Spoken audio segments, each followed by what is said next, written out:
मीरा 9 साल की एक प्यारी और समझदार लड़की थी।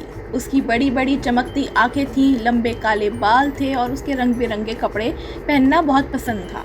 मीरा को चित्रें बनाना और नई चीज़ें सीखना अच्छा लगता था। वो अपने परिवार के साथ एक सुंदर गांव में रहती थी, जहाँ चारों तरफ हरे भरे पेड़, फूल से भरे बगीचे और चहचहाते पक्षी थे। मीरा का सबसे अच्छा दोस्त था चिंकू, एक छोटा सा भूरा गिलहरी। उसकी फूली हुई पहुंच थी और वो हमेशा खुशी से इधर उधर दौड़ता रहता था। चिंकू बहुत फुर्तीला था और ऊंचे पेड़ों पर चढ़ने में माहिर था। उनकी एक और अच्छी दोस्त थी गौरी दीदी। वो गांव की छोटी लाइब्रेरी संभालती थी। उनके चेहरे पर हमेशा मुस्कान रहती थी और उन्हें बच्चों को कहानियाँ सुनाना बहुत पसंद था। एक दिन सुबह सुबह मीरा अपने आंगन में बैठकर एक सुंदर चित्र बना रही थी। तभी चिंकू दौड़ता हुआ आया। मीरा, मीरा, जल्दी चलो, चिंकू ने उत्साह से कहा। क्या हुआ? मीरा ने पूछा। गांव के बड़े बरगद के पेड़ के पास कुछ चमक रहा है।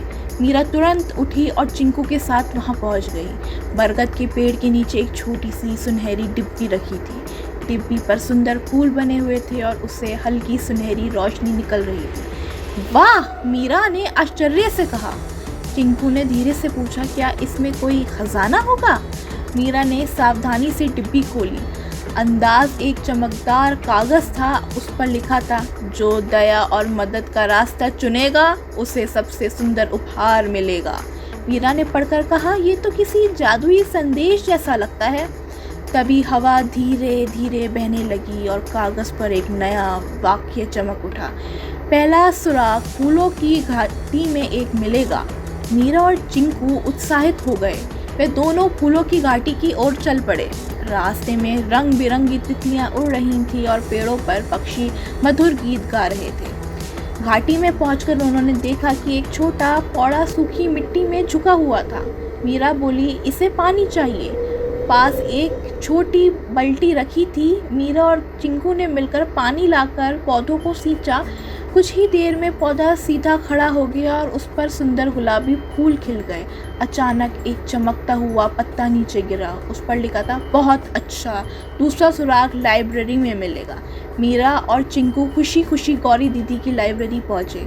गौरी दीदी मुस्कुराकर बोली, आज तुम दोनों बहुत उत्साहित लग रहे हो। मीरा ने उन्हें पूरी बात बता दी।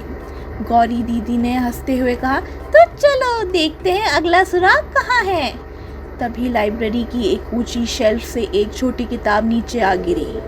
किताब खुली और उसके अंदर एक चमकता हुआ पन्ना निकला। उस पर लिखा था, ज्ञान बांटो और आगे बढ़ो। उसी समय एक छोटा बच्चा लाइब्रेरी में आया। वो बोला, दीदी, मुझे ये कहानी समझ नहीं आ रही। मीरा उसके पास बैठ गई। मैं तुम्हारी मदद कर देती हूँ। मीरा ने उसे प्यार से कहानी समझाई। बच्चा खुशी से मुस्कुराने लगा।